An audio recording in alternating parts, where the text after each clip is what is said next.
Good morning students. तो previous class में हम लोग डिस्कशन कर रहे थे अबाउट द पावर। उसमें हम लोग कुछ फॉर्मूले फाइंड आउट किए थे पावर का। ठीक है, तो पावर का फॉर्मूला हमारा क्या आया था, कितनी पावर जनरेट होगी, इसका एक फार्मूला आया था V इंटू आई, एक फार्मूला आया था आई स्क्वायर आर, और एक फार्मूला क्या आया था बी स्क्वायर बाई आर। ठीक है, तो यदि हम बोले कि किसी भी सर्किट में कितना पावर जनरेट होगा, या पावर को हम क्या बोलते हैं, रेट ऑफ वर्क डन, कि एक सेकंड में कितना वर्क किया गया उसे ही हम क्या बोलते हैं, पावर। तो पावर इज इक्वल टू क्या हुआ, V इंटू आई।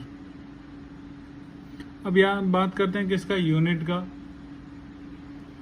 तो यूनिट ऑफ पावर क्या होता है, वॉट।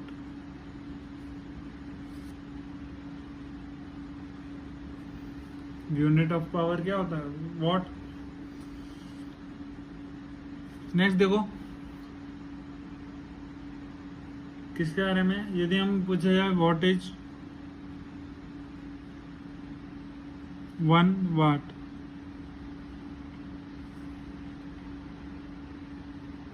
ठीक है, व्हाट इज 1 वाट पावर क्या है ना, इसे पूछा जाए इलेक्ट्रिक करंट में। तो 1 वाट इज इक्वल टू क्या होगा,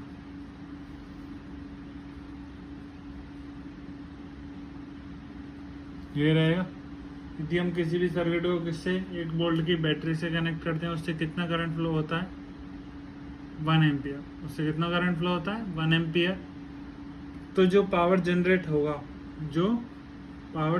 वो क्या रहेगा, 1 वाट। ठीक है, तो लिख लो, when a circuit is connected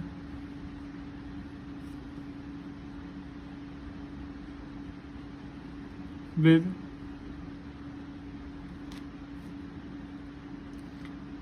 a battery of 1 volt and 1 ampere current flow through the circuit,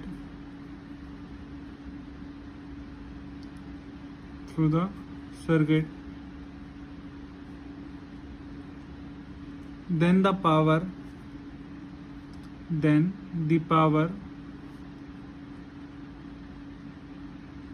generated is 1 watt। तो जनरेटेड पावर कितना होगा, 1 वाट रहेगा। ठीक,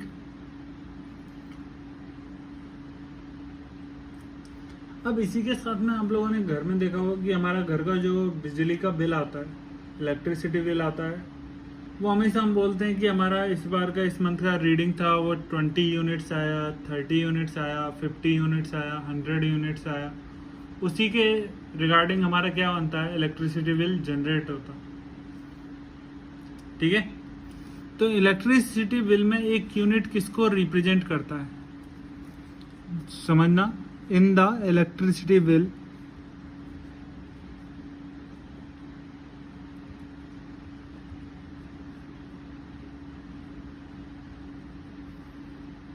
reading comes in the form of unit,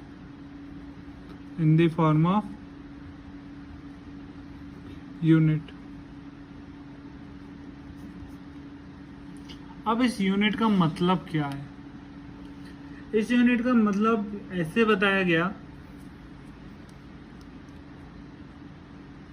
when a source of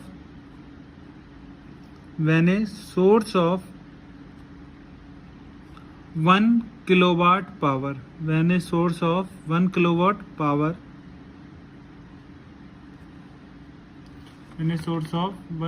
power is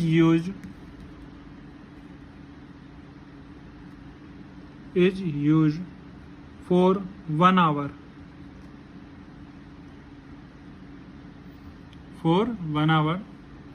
then the heat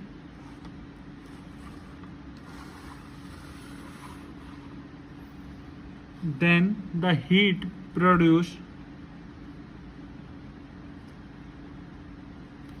heat produced in that time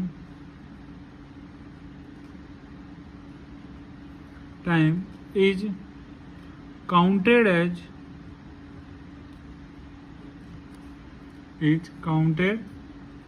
as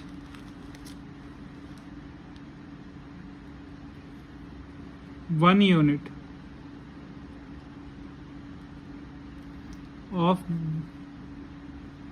bill reading.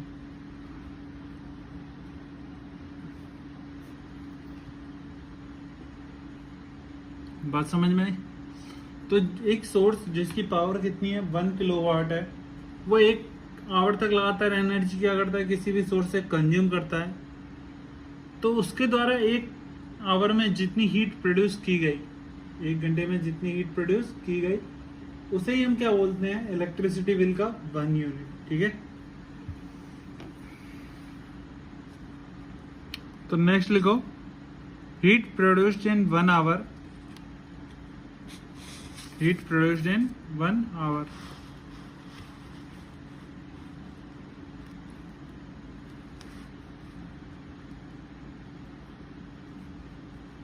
Heat produced in 1 hour is equal to power into time. ये रहेगा, power कितना है 1 kilowatt means 1000 वाट, और time कितना है 1 our. लेकिन हम generally time को ऐसे यूनिट में किसमें लेते हैं, सेकंड में। तो 1 आवर में कितना मिनट, 60, कितना सेकंड, 60। तो क्या आ गया,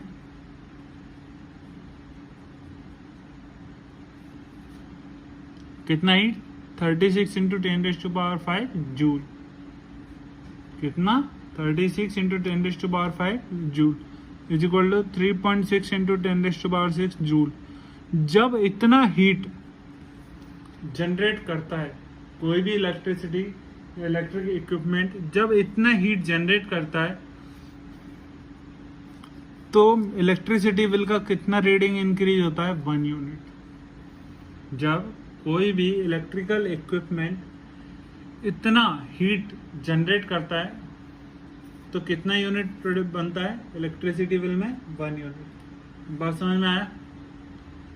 तो इसकी हेल्प से क्या कर सकते हो तुम लोग, जो भी देख सकते हो कि घर में कितने इलेक्ट्रिकल इक्विपमेंट लग रहे हैं, सभी का पावर डिफाइन रहता है उन सब के ऊपर।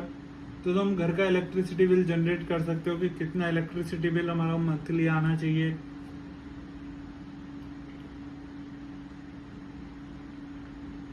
ठीक है,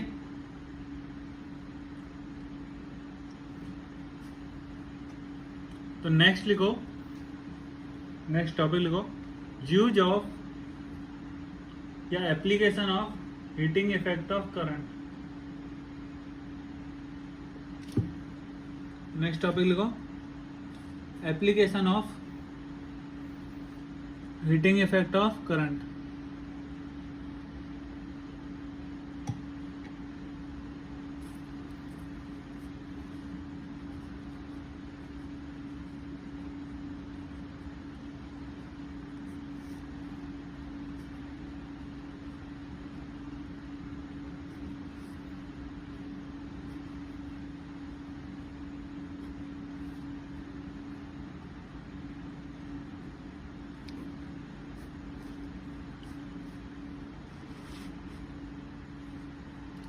ठीक है, तो अब हम बात किस करने वाले हैं, हीटिंग इफेक्ट ऑफ करंट का क्या एप्लीकेशन होता है, इसमें कैसे कैसे क्या होगा, उन सब के बारे में हम डिस्कस करने वाले हैं। तो देखो, आप लोगों ने देखा होगा घर में बहुत सारे इक्विपमेंट लगे रहते हैं, जैसे कि फैन और ये सब। आप लोगों ने सबने घर में लाइट बल्ब, कॉमनली क्या है हमारे घर में एक लाइट का सोर्स बल्ब रहता है। तो वो बल्ब से क्या होता है, हीट जनरेट होता है। वो बल्ब क्या करता है, हीट जनरेट रहता है। उसके अंदर एक मटेरियल, एक रिंग टाइप का मटेरियल लगातार बना हुआ रहता है, जो किसका बना होता है, टंगस्टन का। जो किसका बना होता है, टंगस्टन का बना होता है, जिसका मेल्टिंग पॉइंट बहुत ज़्यादा रहता है। जिसका मेल्टिंग पॉइंट क्या है, बहुत ज़्यादा रहता है। कभी कभी आपने देखा होगा रोड साइड में जो हमारे एक बड़े टाइप का एलईडी लाइट लगा हुआ रहता है, जो बहुत ज़्यादा हीट प्रोड्यूस करता है। बहुत ज़्यादा क्या प्रोड्यूस करता है, हीट प्रोड्यूस करता है, क्योंकि उसका रेजिस्टेंस क्या रहता है, बहुत ज़्यादा हाई रहता है। ठीक है, आप लोगों ने इलेक्ट्रिक केटल के बारे में भी सुना होगा। वो क्या करता है, इलेक्ट्रिसिटी को किस में कन्वर्ट करता है, हीट में करता है, ताकि उसमें जो कोई भी चीज़ रखा हुआ है वो क्या हो जाए, बॉयल हो जाए, हम उसमें कॉफ़ी बना सकते हैं, वाटर बॉयल करते हैं। ठीक है, किसमें, इलेक्ट्रिक केटल में। तो ये सब किसके एग्जाम्पल हैं, हीटिंग इफेक्ट ऑफ करंट के। ये सब किसके एग्जाम्पल हैं, हीटिंग इफेक्ट ऑफ करंट के एग्जाम्पल हैं। इसके अलावा क्या होता था, थोड़ा सा टाइम पहले, यदि आप लोगों ने देखा हो कि अभी तो सभी के घर में क्या हो गया है, इलेक्ट्रिसिटी के लिए एमसीबी का एक बोर्ड लगा हुआ रहता है, जिस पर कभी भी इलेक्ट्रिसिटी का वोल्टेज लो हो, हाई हो, वो क्या हो जाता है, डाउन हो जाता है। लेकिन पहले ऐसा नहीं होता था, पहले एक फ्यूज वायर रहता था। पहले क्या रहता था, सर्किट में सभी के में फ्यूज वायर रहता था। और फ्यूज वायर क्या होता था, एक फिक्स अमाउंट ऑफ करंट ही अपने से क्या होने देता था, फ्लो होने देता था। फ्यूज वायर क्या रहता था, एक फिक्स अमाउंट ऑफ करंट ही क्या होने देता था, अपने से फ्लो होने देता था। यदि उस फिक्स अमाउंट से थोड़ा सा भी ज्यादा करंट आया, यदि उस फिक्स अमाउंट से थोड़ा सा भी ज्यादा क्या आया, करंट आया फ्यूज वायर के थ्रू, तो वो फ्यूज वायर क्या हो जाता था, ब्रेक हो जाता था। जिसकी वजह से जो होम में जो लगे हुए जितने भी इलेक्ट्रिकल इक्विपमेंट है, वो सभी क्या रहते थे, सेफ रहते थे। ये सब किसके एग्जांपल हैं, हीटिंग इफेक्ट ऑफ करंट के। ठीक है, तो लिखो इसमें first,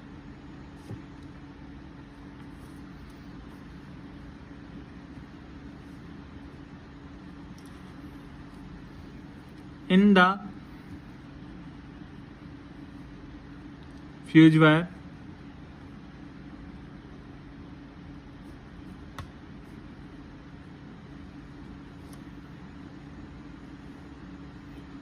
in the fuse wire, fuse wire is applied in the home, in the circuit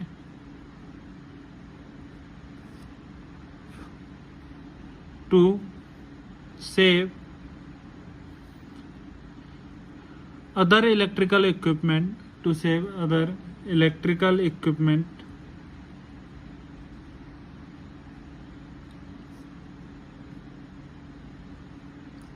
from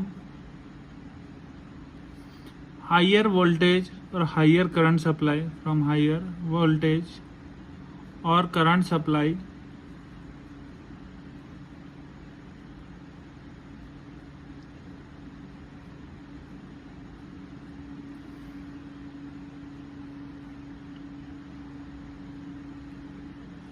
next लिखना, fuse wire can sustain, fuse wire can sustain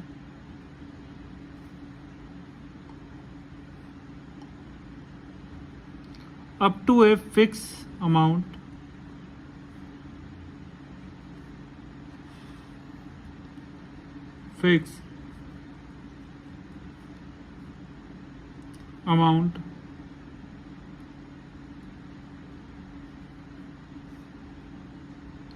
current or voltage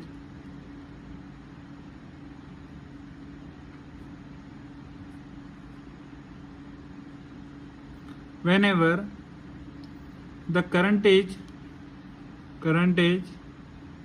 greater than fixed value,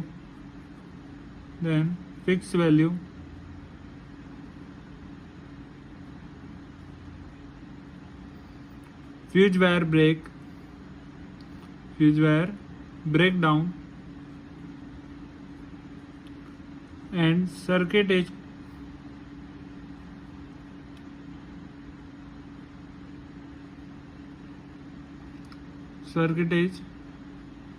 incomplete.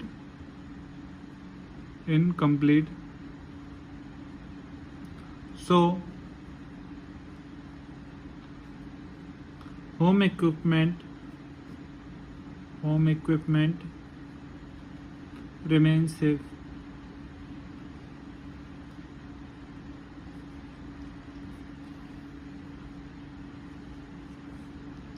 ठीक है। Next लिखो second,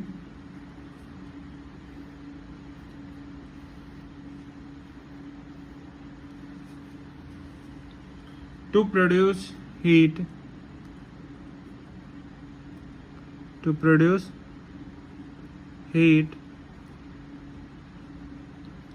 in electrical equipment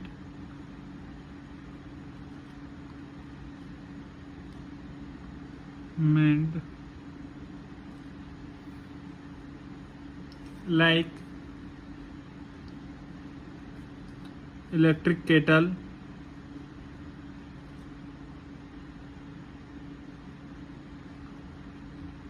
electric iron,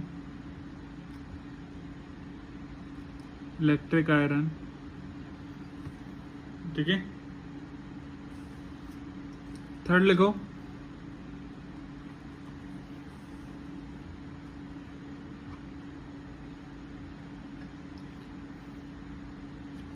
it is used in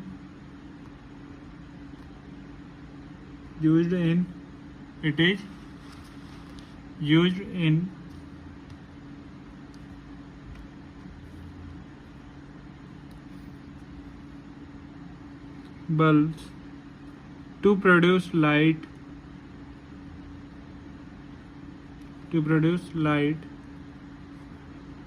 and heat.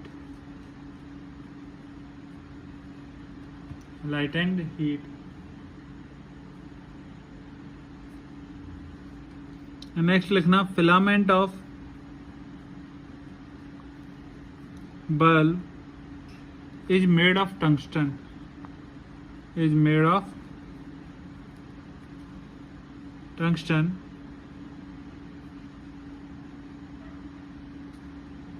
whose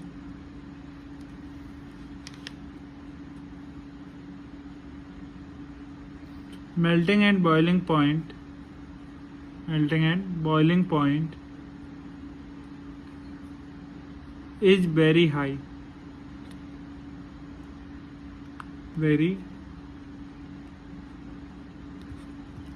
ठीक है। Note कर लो application क्या होते हैं heating effect of current के। फ्यूज वायर में यूज किया जाता है क्योंकि फ्यूज वायर एक फिक्स अमाउंट ऑफ करंट और वोल्टेज से ज़्यादा को सप्लाई को सर्किट में फ्लो नहीं होने देता है। तो जैसे ही एक लिमिटिंग अमाउंट से ज़्यादा वोल्टेज होगा तो फ्यूज वायर क्या हो जाएगा, ब्रेक डाउन हो जाएगा, जिससे होम इक्विपमेंट या होम एप्लीकेंसेस क्या रहेंगे, सेफ रहेंगे। हीटिंग इफेक्ट ऑफ करंट की वजह से हम लोग electric kettle, electric iron in सबको क्या कर पाते हैं, यूज कर पाते हैं। इसी के साथ साथ बल्ब में देखोगे तो बल्ब में लाइट और हीट जो प्रोड्यूस करते हैं वो किसकी वजह से होता है, हीटिंग इफेक्ट ऑफ करंट की वजह से होता है। बल्ब में क्या होता है, एक फिलामेंट लगा हुआ रहता है किसका बना हुआ रहता है, टंगस्टन का, जिसका मेल्टिंग और बॉइलिंग पॉइंट क्या रहता है, बहुत ज्यादा हाई रहता है, ठीक है। तो चलो आगे बढ़ते हैं। तो हम इससे रिलेटेड कुछ क्वेश्चन भी सॉल्व कर लेते हैं इलेक्ट्रिक पावर से। तो फर्स्ट क्वेश्चन लिखो,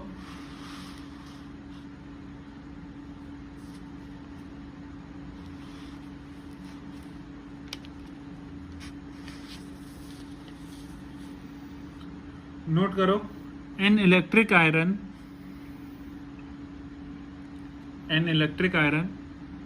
consume energy at a rate of 840 watt when heating is at the maximum rate and 360 watt when heating is at the minimum rate and 360 watt when heating is the minimum, ठीक है। Voltage कितना दिया हुआ है, 220 volt. Voltage कितना दिया हुआ है, 220 वोल्ट, ठीक है। अब हमें बताना है सर्किट में कितना करंट फ्लो होगा और कितना क्या रहेगा रेजिस्टेंस। तो चलो फाइंड करते हैं। ये क्या दिया हुआ है, वॉट दिया हुआ है, वॉट का मतलब क्या हो गया, पावर। तो हमें पहले केस में P1 इज इक्वल टू क्या दिया हुआ है, 840 वोट, और सेकंड केस में P2 इज इक्वल टू क्या दिया हुआ है। अब हमें जिस सोर्स से कनेक्टेड है क्या उन दोनों में वोल्टेज गिवन है, तो वोल्टेज कितना गिवन है, क्या 220 वोल्ट, इधर भी वोल्टेज कितना रहेगा 220 वोल्ट। इस केस में हम करंट कितना मान लेते हैं I1, और इस केस में करंट कितना मान लेते हैं I2। तो पावर का हम लोगों को एक फॉर्मूला फाइंड आउट है, किसी भी रेजिस्टेंस के थ्रू पावर कितना होता है यदि हम बताएं तो क्या I इंटू वी, पावर कितना रहता है V इंटू आई, पावर कितना होता है V इंटू आई। तो P1 इज इक्वल टू क्या आएगा, क्या V into I1।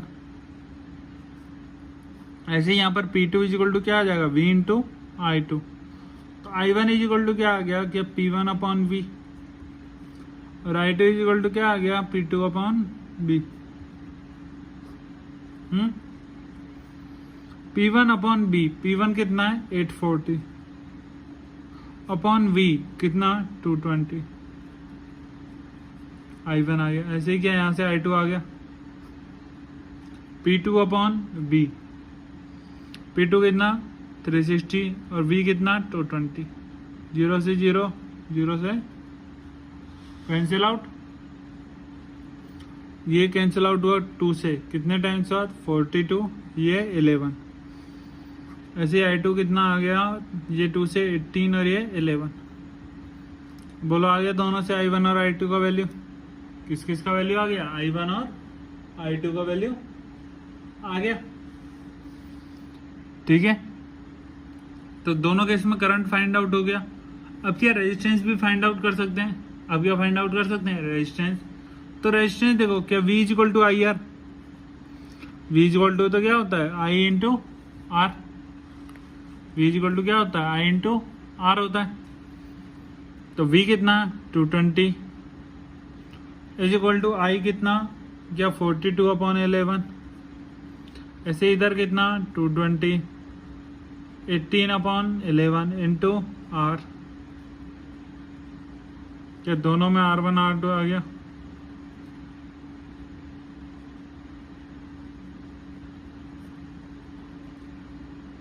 To 20 upon 11 into sorry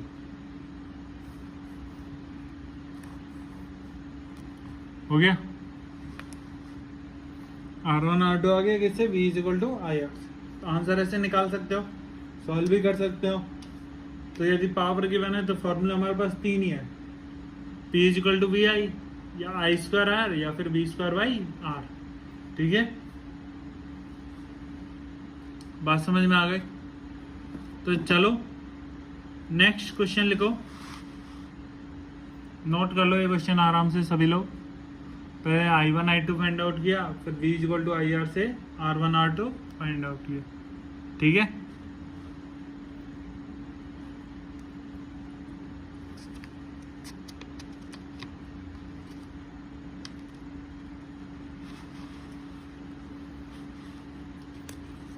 अब नेक्स्ट क्वेश्चन देखो। नेक्स्ट क्वेश्चन क्या गिवन है, 100 joule of heat, 100 joule of heat are produced in a 4 ohm resistance, are produced in a 4 ohm resistance each second. और हमसे क्या पूछा गया है, find the potential difference across resistor. ये क्या दिया हुआ है, जूल यूनिट किसका होता है, हीट का। जूल यूनिट किसका है, हीट का। तो हमें क्या हीट का फॉर्मूला लगाना पड़ेगा, कितना I square R into T. Heat का फॉर्मूला क्या होता है, आई स्क्वायर आर टी। तो H कितना दिया हुआ है 100 is equal to I square, क्या हमें नहीं पता है, आई तो हमें नहीं पता है, तो आई स्क्वायर। आर कितना है, क्या 4 ओम, आर कितना है 4 ओम, और टाइम कितना है 1। तो क्या यहाँ से आई स्क्वायर आ गया कितना 100/4 मीन्स 25 एम्पियर, ये आ गया। तो आई कितना हो गया 5 एम्पियर। अब किसी भी रेजिस्टेंस के अक्रॉस जो पोटेंशियल डिफरेंस होता है उसे किससे रिप्रेजेंट करते हैं, आई आर से। उसे किससे रिप्रेजेंट करते हैं, आई आर से। तो V is equal to I R. I कितना 5, आर कितना 4 ओम, कितना आ गया 20 वोल्ट। आ गया वैल्यू, हो गया आंसर।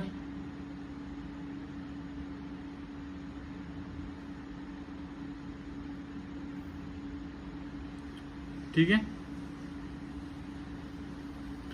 एक लास्ट क्वेश्चन और करते हैं। देखो क्या दिया हुआ है, an electric bulb is connected to a 220 volt generator. हमें एक जनरेटर दिया हुआ है जिसका वोल्टेज कितना है 220 वोल्ट, उससे करंट कितना फ्लो कर रहा है 0.5 एम्पियर। तो उसने हमसे क्या पूछा है, what is the power of bulb. तो उस बल्ब का पावर कितना है, क्या हमें पावर का फॉर्मूला पता है, V इंटू आई। पावर का फॉर्मूला क्या होता है, V इंटू आई। V कितना है 220, आई कितना है 0.5। क्या दोनों को मल्टीप्लाई कर दूं तो P इक्वल टू क्या आ गया 220 इंटू 0.5, कितना आ गया 110 वॉट। तो हमें उससे इलेक्ट्रिक बल्ब का पावर कितना फाइंड आउट हो गया 110 वॉट। आ गया। तो ये चैप्टर यहाँ पर कंप्लीट होता है। अब आप लोगों को क्या काम करना है कि जो बुक में क्वेश्चन गिवन है, इनसाइड भी गिवन है एक्सरसाइज की फॉर्म में, और आउटसाइड जब चैप्टर ये कंप्लीट होता है उसके बाद भी क्वेश्चन गिवन है, वो सारे क्वेश्चन आप लोगों को सॉल्व करने हैं। और संडे से पहले आप लोगों को ये असाइनमेंट क्या करना है, सबमिट करना है। ठीक है, चलो